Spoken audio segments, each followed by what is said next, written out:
Professor Bauer is a very well-known criminologist. He is well, I have to say it, though he's modest, very famous in France as an advisor to the presidents and prime ministers, and the head of many other things. And he does a wonderful job as the editor of the International Journal of Criminology. And I would like to ask any of you who are possessed of articles, we've never had a haiku poem, but it would be welcome, that he would like to know what's on your mind. And Dan Gutierrez, our executive director, would certainly help to facilitate any of your publications. We publish about 160 books a year, so if you have a book or you and your friends have a book, we'd love to hear from you and put you in print. Alain, it's all yours. Thank you, Al. Take care.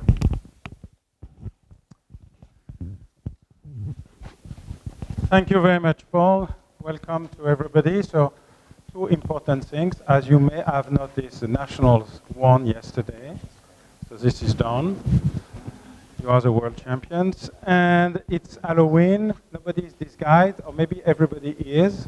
Yesterday at George Mason University, we had the disguise yourself for the all month. So I don't know if it will be a new practice, but you are anyways welcome.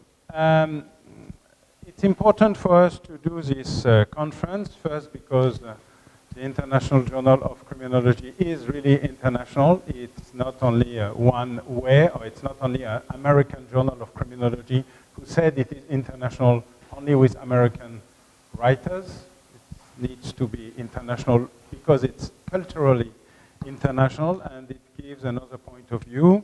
And you are all, of course, welcome to send us publication, and we hope to get a good connection with American public university system to increase publication and, of course, diffusion. We are in a very special time where what was supposed to be a peaceful way of progress is going backwards. Emile Durkheim, who invented the concept of criminology, once said that criminology was about a relation or interaction between one or various victims, one or various perpetrators, and circumstances. And he was deploying a way to explain that you had property crime, violent crime, now we can add cyber crime, and a lot of various ways of crime. We discussed yesterday how to define terrorism, terrorists, or terrorist act. As you may know, it's not a very stable issue still, and we are still working on it. And sometimes we are drowning by not being able to characterize exactly what is and what is not terrorism or a terrorist. Hate crime, road rash crime, what is terrorism is an issue by itself, and we are still far from finding a way to answer that. The big issue we have now is much more the rise of violence. Violence as itself, violence as the return of what we tried to hide for a long, long time, return of homicide, sex crime, hate crimes, terror crimes, rage crime. Somebody put a new word yesterday on Trump crime? Crime for Trump. Not sure about the scientificity of this denomination, but as we saw it appear, it may be something that needs to be ended. So the rise of violence, social violence, political violence, cyber violence, trolls, is a big issue. It's a big issue because for the last 100 years, we tried to avoid violence by creating a civilized way to handle issues. And this is out because of something that was supposed to make it better and make it worse, which is social networks. Not because social networks are bad by themselves, because the way social networks are deciding what you may see because it looks like what you want to see, suppress any kind of discussion with other points of view. And this sectarization of relation creates its own violence. Of course, it's first a cyber violence, but it can be something else. And this revolution in violence is something we will have to handle because, of course, it will be, and it is criminalized. So how to see the world with a new criminal point of view needs to be a subject of discussion between people who are thinking the academic way, which is confrontation of point of view without physical violence. Today, what we see and what we look, including the new way for ISIS to communicate, which was a revolution in how terror was publicized, is reality TV for terror, reality TV for violence, because everybody wants to be somebody, and identity sometimes need to be affirmed and assumed with violence. It's real life without reduction. Reality TV is always reducted. This is not. Violence cannot be reducted. It's pure violence, and part of it is a very important issue for wannabe who wants to be somebody using violence as a way to be and to be recognized and to find a new identity using whatever was forbidden or not accepted by society. At this time, we are near what you can see on TV, or the new release of the new Purge movie, which is a purge. It's a purge by violence on everything that you don't like, that you dislike, that doesn't go on your value, and instead of discussing it, you are going to suppress it using any means possible. And the capacity of the society to resist to this violence relapse is the major point of view that we will need to discuss, think, and write about it, because this is something society can handle.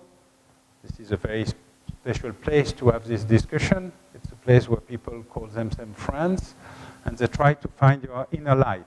So I hope you will express yourself today, that we will have a very interesting dialogue, which means confrontation that ended with progress. And to begin with, I would like to offer Louise, Shelley, and I'm sorry, Leah Meyer, to be our first keynote speaker this morning from George Mason University. I work with Louise for a long, long time on hybrids, hybridization, crime and terror combined. And I think it's a good way to begin this discussion. And you have the program for the rest of the day. Thank you very much for your attention. Louise? Thank you. So I'll explain a little bit about this joint presentation of ours. Because I am one of these old criminologists who needs to adjust to the new technology space. And so we have what I would call mixed generations here, where I help sort of find the framework of a problem that I've worked on for a long time, and Leah has been actually involved in bringing this new technology to bear on understanding and investigating a very important part of human trafficking. So she's an absolutely key part of this discussion, and it can explain things in ways that I am not as comfortable. Let's put it that way. Now, to set the stage, as Alain, who's also been a criminologist for a long time, pointed out, that for our generation, we really need to be focusing on the cyber world. Yesterday, I was having a discussion with one of the police attaches of a country in Southeast Asia that is not known for its high-level tech crime, but there are large numbers of Chinese criminals that are operating out of this country because of the controls in China and their perception that they are not qualified to police it. So what we're talking about today is not just a phenomenon of the United States.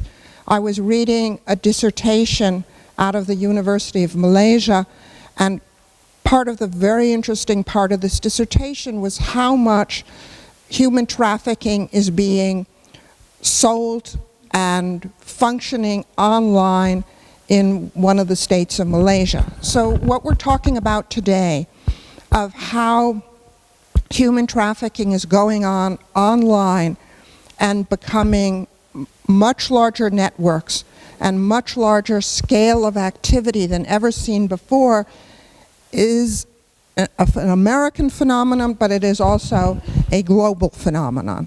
And as Alain reiterated, this is not a point just to be making about the United States. The case that we're going to talk about today, which is the largest human trafficking case ever discovered, operated out of China in 3 countries simultaneously, in Australia and Canada and the United States, which is something that can happen in the cyber world because you can direct activity around the world at different times and can have an enormous impact on the ability of criminal organizations to operate. All right, so when we think about this network that we're going to talk about that was indicted earlier in 2019 and that Leah first located about 2017, it's a human trafficking network with 30,000 customers, with 48 cities involved, and required the most advanced technology to find. And what is so interesting to me is that when we think about where the internet came from, it was developed by DARPA, by the advanced research arm of the Department of Defense. And then a few years ago, DARPA started a project to figure out how to mine the deep and the dark web. This project brought in the top political computer scientists. There were some political scientists involved and others to work on this project. And what did they choose as their object to look at? Human trafficking, because it is so pervasive in the cyber world. And that is something that is very interesting to me because I've been working on human trafficking for 25 years and understood and wrote about business models of human trafficking, but the phenomenon has profoundly changed with the movement into cyberspace. Not in terms of the business models, but the ability to function in terms of scale, profitability, and to operate globally. And so Leah will talk more about the Memex project, which she was involved with, and this is a source of open source intelligence, and how we need to be using and understanding new sources to do this. So, if we want to think about this problem and how long it has been with us, that is, the scaling of human exploitation into the cyber world, one needs to go back over 2 decades ago, when there was already a specialized unit from the Customs Service that was studying the expansion of child pornography. And unfortunately, it was one of the drivers of expansion of the internet and of usage of the internet. And I remember I was working on a project in Russia at that time, and this Customs Service center that was working on child pornography had located some key nodes in the world in which there was many, many downloads of child pornography. And one of them turned out to be a law faculty in Russia in which the faculty early on were given access to the internet, but they weren't using it for their internet research. They unfortunately were doing something else with it, and that showed up as a key node that the Customs Service was finding. Fast forward 2 weeks ago, the Department of Justice held a major meeting taking on Facebook for trying to provide or planning to provide end-to-end encryption of Facebook that will then make it very difficult to find child pornography on the internet. And Facebook now provides 90% of the leads that is used by the National Center of Missing and Exploited Children. And so it is this issue of criminals moving into the cyber world for child exploitation and human trafficking that has moved to a central concern not only of our government but of many other countries in the world. And I think that's very important to understand why, when we think about areas of concern, it's not as much the drug trade, but human trafficking and child pornography that have been the focus of why we need advanced cyber analytics and cyber tools to get at this problem. And so one of the reasons that this has grown internationally is this provision 230 of the Communications Decency Act, which has exempted platforms from responsibility for vetting their content.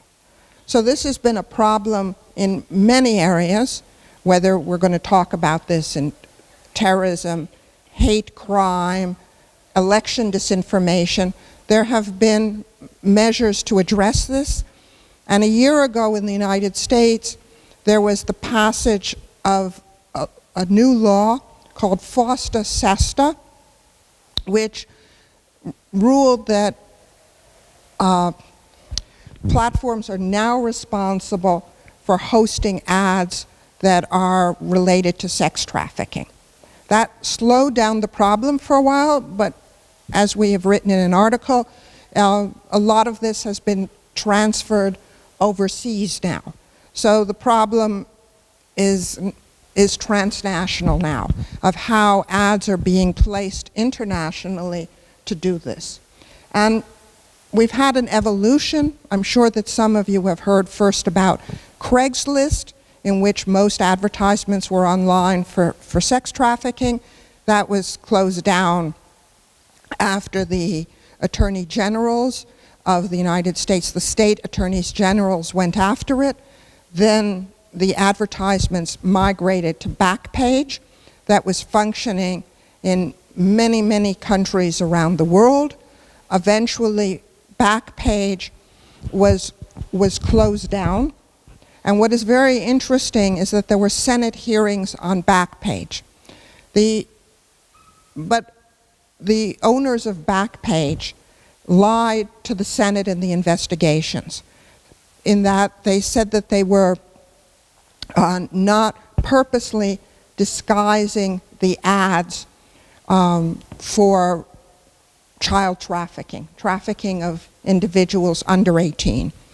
But as it happens, they were outsourcing this function to a company in the Philippines. And the Philippines, had handed over the computers of this company that was being outsourced to the United States for a real estate investigation. And when the people doing this investigation for the real estate company that was involved in misconduct, they found all this information on how the ads from Backpage were being deliberately disguised to promote child trafficking. And that showed that they were, basically lying in their Senate investigations, and Backpage was shut down by the federal government and seized. And it's then that these ads, which are now at about 3/4 the level that they were when Backpage existed, are functioning again. So Let me turn this over to Leah, and then I'll come back and talk a little bit more, who was deeply involved in this DARPA project and helped lead it to its, I would say, successful outcomes through her intimate knowledge of how human trafficking operates. Thank you. Thank you. And feel free to interject while I'm talking. And please excuse me, I'm getting over a cold, so that's why I've been drinking a lot of water to make sure that you can all hear me. So I'm going to talk to you a little bit about my work on Memex and generally about our project. So the Memex project started back in 2013, and it lasted for about 4 years. It's since transitioned, and the data set still exists, but it is held by a private company at this point, as are many of the programs that DARPA has. They typically transition into being held by private companies. So a lot of the work that we did was focused specifically on indexing, revolutionizing the way that internet indexing occurs. So while Google scrapes all of the surface web, they give you a high-level view of everything that's going on online. Memex was intended to take one subject and do a deep dive on that one subject. So the test subject was human trafficking. That was chosen for a number of reasons. One was because it was pretty well known where human trafficking was occurring online. It also had there was also a vast amount of information that existed online that could be used in a large data set. And also the humanitarian considerations there. DARPA wanted to do a program of goodwill and saw the ability to use their technology to do good and to provide a value add to law enforcement. So what we did was we took escort advertisements, like Louise was talking about. So those are a little bit more high-level, surface-level information related to human trafficking. Backpage was the major player in that realm. And to give you an idea, there were thousands, hundreds of thousands of ads that were posted every day across the United States and around the world on Backpage. And these were many of them. There's still a lot of studies that are occurring that are trying to figure out whether or not those were related necessarily to trafficking or they were more consensual sex work. But what has been gathered so far is that a vast majority of them did have some kind of component of force, fraud, and coercion as a part of them. And that was one of the big differences between the way that Craigslist operated and how Backpage operated, was that Craigslist, the escort ads section of their website was only a very small component of their overall revenue, whereas with Backpage, it was a vast majority of how Backpage made money. It was concentrated on sex ads, which were, obviously, most of them were involved in some kind of trafficking. Sex buyer review forums were also scraped and included in this database. So these are areas of the internet where sex buyers come together and basically have conversations about their experiences. So there's a lot of value add for law enforcement there. They can glean a lot of information about potential trafficking indicators from conversations that sex buyers have. And then also included in a slightly separate section of the database was child pornography. And obviously this had to be consolidated in one area because of the very illegal nature of the content. And so Memex was created to take that slice of the internet, archive it, and create a data visualization tool so that law enforcement could better use and interpret this information. Because how Backpage and how other escort advertisement websites operate is oftentimes traffickers will post ads and then they'll take them down. So then you're missing pieces of the puzzle when you're doing an investigation into one trafficking network or into a specific trafficker, or you're trying to locate a victim, because you're not seeing the whole comprehensive view of what the trafficking footprint looks like. So that's what the database was really meant for, was to archive that information so that they could better use that information to conduct investigations. And so this gives you a little snapshot of, this is actually what the Memex data set looks like today. I unfortunately don't have a snapshot of what it looked like numbers-wise at the time that we conducted this investigation. I think it was probably a little bit, there's probably a third of that has occurred since that time, because that was a few years ago. But at the time, there were about 100,000, is that 100,000? Yes. or no, that's 100 million advertisements. So they refer to documents here. These are advertisements, sex buyer forum threads, and different pieces of profiles. And that was all archived, as well as, I think at that time, there were about 500 million images.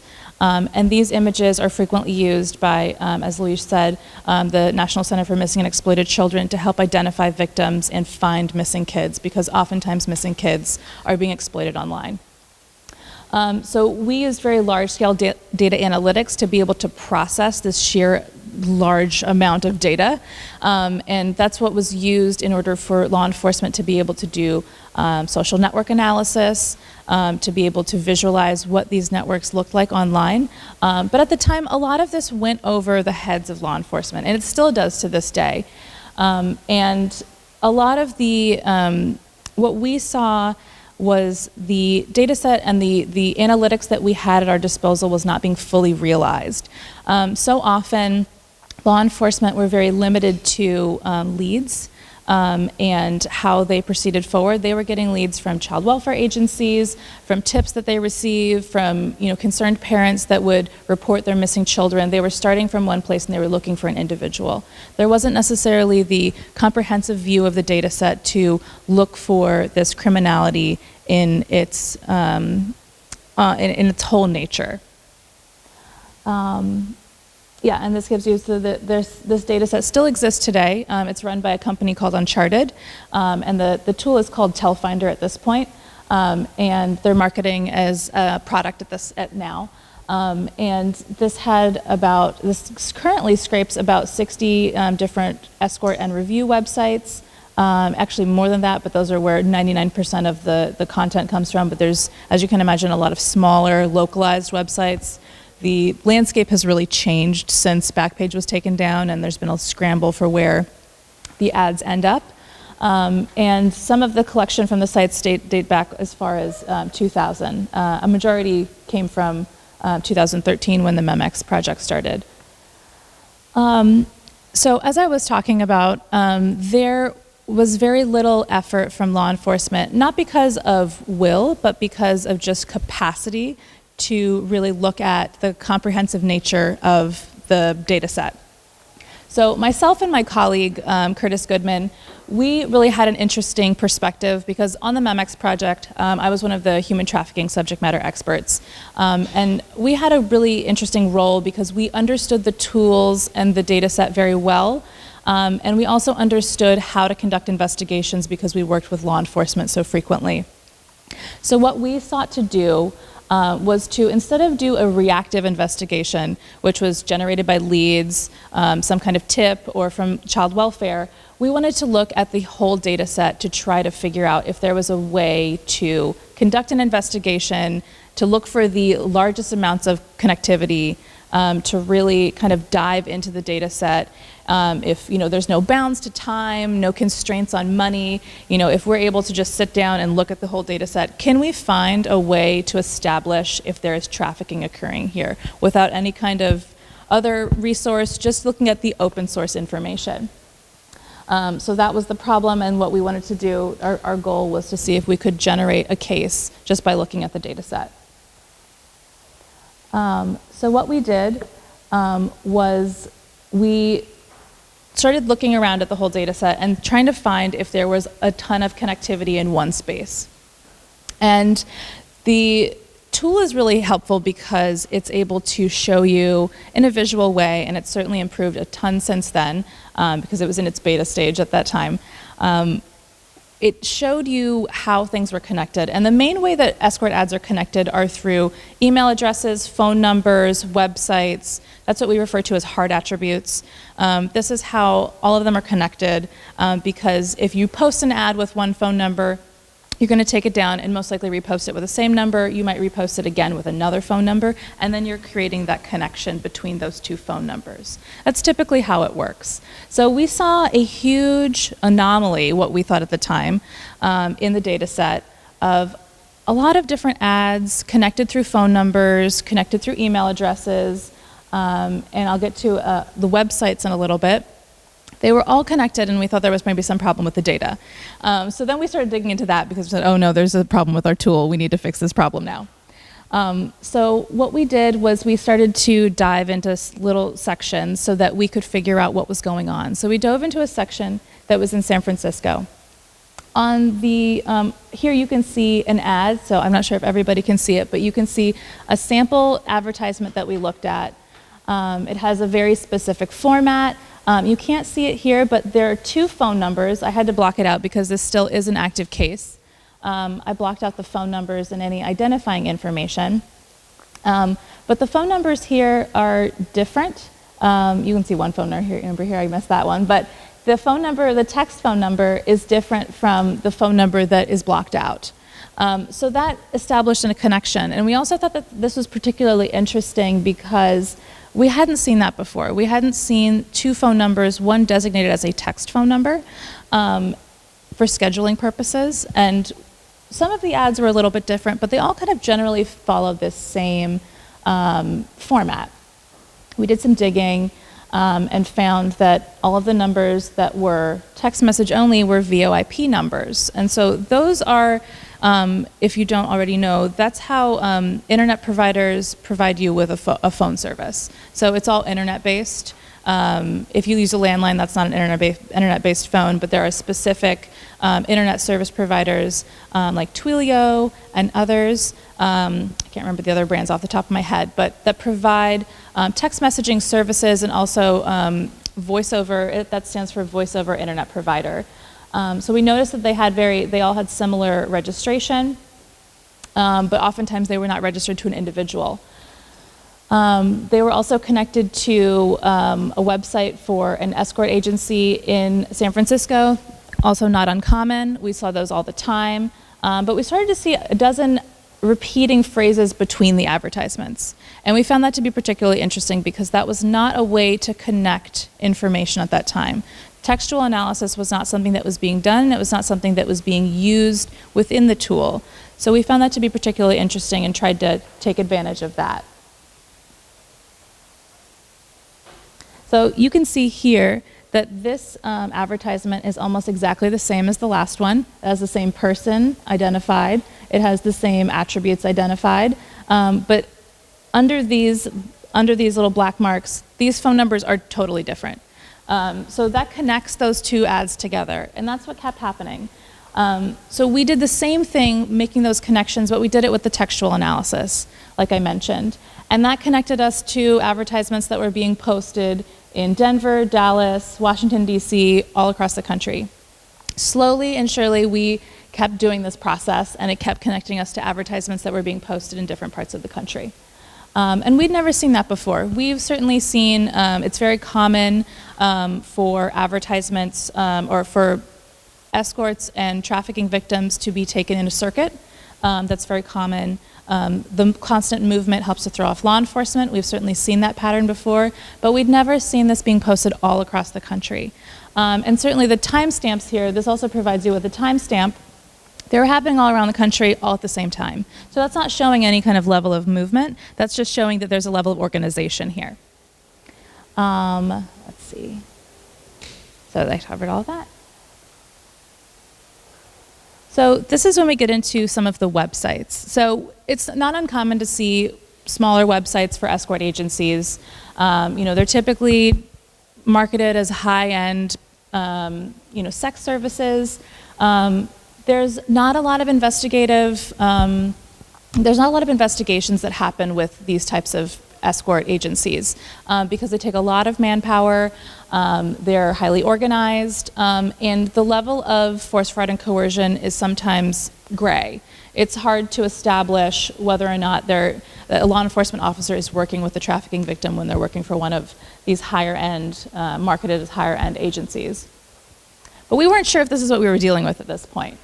So what we did a domain registration search on a few of the websites that we found, And we found over 100 different domains that all had similar structures like this. And we could guess that these were connected because you can see that their format and structure are very, very similar. This had to be the same webmaster that was posting all of these.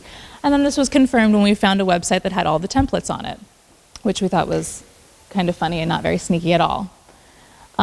This gives you a little bit more understanding about the connections that are happening. So in this advertisement, if you were able to click on it, you would click on this and it would go to a different website than what it's labeled to. It connects to this website that's underneath this WeChat ID. We also have the introduction here into WeChat. WeChat is a sort of like WhatsApp. It's very common for in China and for Chinese users, the diaspora of Chinese users. It's not a nefarious type of application. It's just a communication application, but a lot of nefarious actors do use it. I've seen a lot of, this is something that's now on law enforcement's radar, very much so.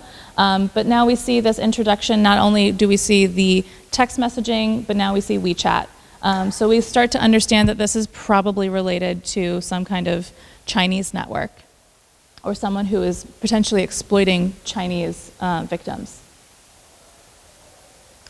So in the end, over 350,000 advertisements were discovered through our analysis.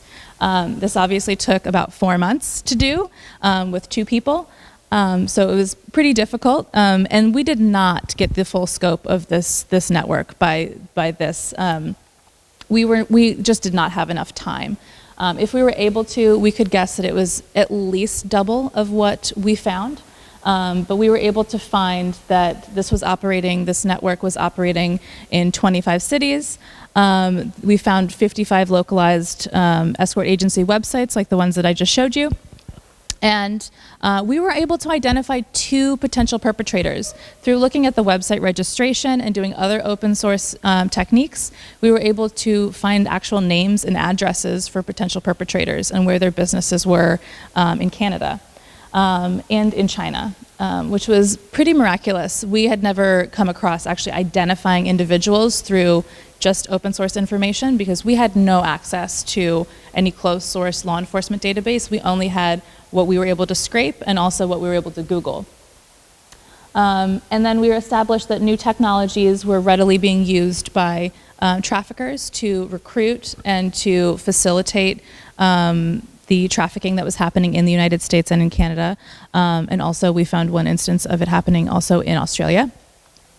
So our conclusion after we synthesized all of this information was that there was some kind of dispatch center that was localized either probably in China or Canada that was giving instruction to localized city by city groups that were facilitating the trafficking and movement of women across the 3 countries. This is a very messy network analysis map. It is not pretty at all, but it shows you a little bit about the connectivity between the main nodes in the network. So you can't totally see on this screen, but there are different colors here, and they show the main nodes. So we have websites, phone numbers, and WeChat IDs here, and this shows the connectivity between all of them. We initially believed this to be 2 separate networks, and so we combined them when we did the textual analysis, which you can see here. So we thought that there were 2 separate networks that's outlined by the solid line, that the red line and then the blue line. But what brought together the entire network was doing that textual analysis, looking at all of those phrases, looking at the structure of the advertisements, and that's something that nobody's done before. And that is represented by the dashed line here. So that brought the entire network together, and then we were positive that this was happening. There were a group of individuals that were doing this. So we put together this package and we sent it to the FBI because we couldn't do anything more. And after 2 years of nothing and me believing that they did nothing with the information, there were these indictments that happened, and that made me very happy. So there were 6 indictments. They were all brought for money laundering and racketeering charges, which is a little bit disappointing because you would expect them to be human trafficking, but money laundering, and you can imagine the amount of financial crime that happened alongside the human trafficking in this network was pretty substantial given how big the network was. So money laundering is generally easier to prove than human trafficking in these kind of instances, so I can understand why that happened. The FBI, in coordination with Homeland Security and many different local law enforcement agencies, including the Toronto Police Force, coordinated a 16-city sting to take down this network. It's unclear how many victims were recovered. That's not information that I was able to glean yet. And you know, this research is still in progress. This is something that will, you know, through the trial and everything that many FOIA requests that I plan on making, there will be a lot more that we can learn on the financial side from this network and also how they were operating. And the 2 defendants that we were able to locate through open source information were identified as the primary organizers of this network, which was very exciting for us. So here you can see this compares the results between what we were able to find through open source intelligence and then additional information that was revealed through closed source intelligence or all source analysis. We were able to find that they were organizing, they were indeed organizing everything through VoIP and through WeChat. They were recruiting victims from China. They were facilitating their transport. They were facilitating all of the organization on city levels through WeChat. We were able to identify the supply chain and the remote operation. They were indeed they had some kind of, I don't know exactly what the operation was like, but some kind of dispatch center where they were coordinating all of this. They had it, well, I'll jump to that in a second. And then we also we were able to find all cities where they were operating. So the indictment listed the 25 cities that we were able to find their operations, which is very exciting. What's so interesting about this is that they kept meticulous records of all of their customers, and law enforcement was able to recover 30,000 records of customers. So they basically had a customer relations management database. They kept all of their information from their phone number to the sex acts that they wanted, to the orders that they purchased, to all of those different pieces, which, as you can imagine, is leading to a lot more criminal charges being brought. They were able to find additional websites, and like I said before, the closed source financial intelligence was able to help them bring charges against these traffickers. So those are the additional pieces, but we were very, very pleased with how much we were able to collect through the open source intelligence and to be able to apply that to trafficking. Open source intelligence is not a new thing, but it had not been used in this, with this breadth in regards to a human trafficking case. Do you have a question?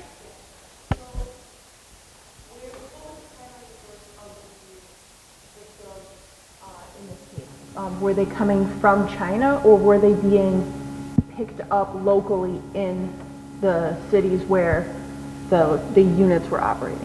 They were being recruited from China.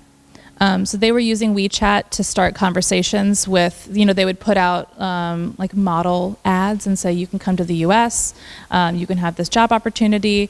They would lure women with those promises, and then they would bring them to the US, or they would traffic them then.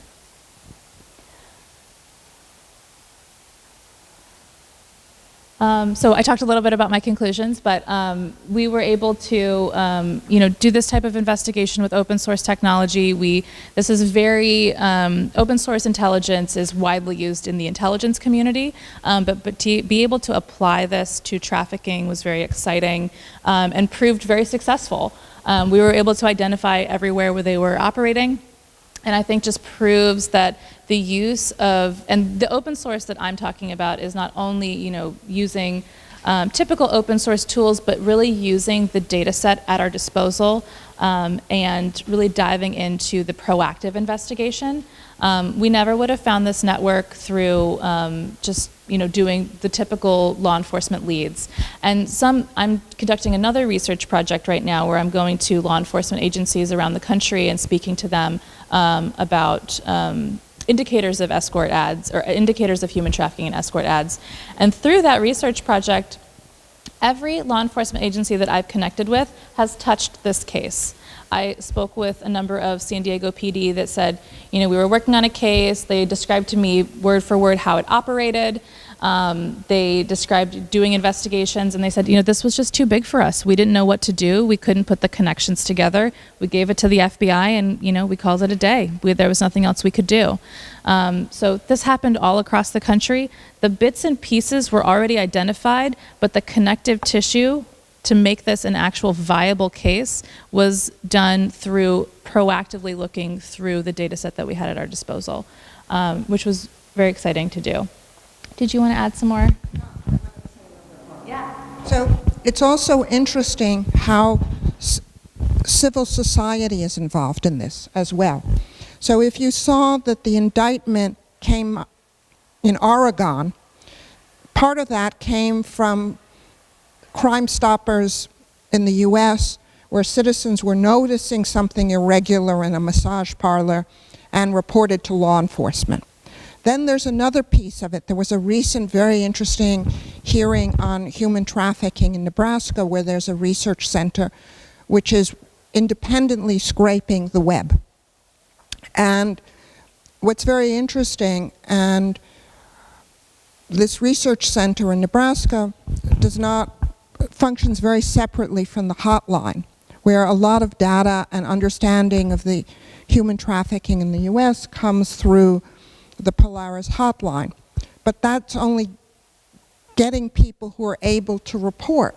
While most of these victims, some of them don't know English, they're held in closed facilities, they don't have access to telephones, and so they are our hidden victims of human trafficking, which is why it is so important to have this computer analytics that helps find people that don't have ready access to a hotline or to law enforcement. And so this Nebraska group, which has been doing scraping in Nebraska, and Nebraska is one of the nodes that was found subsequently, had located 300 possible victims in Nebraska, while the hotline had 3 of them for the same time period. So it shows you how crucial this is in working against crime that tries to be available and reaching a public, but be hidden enough that it cannot be found by law enforcement.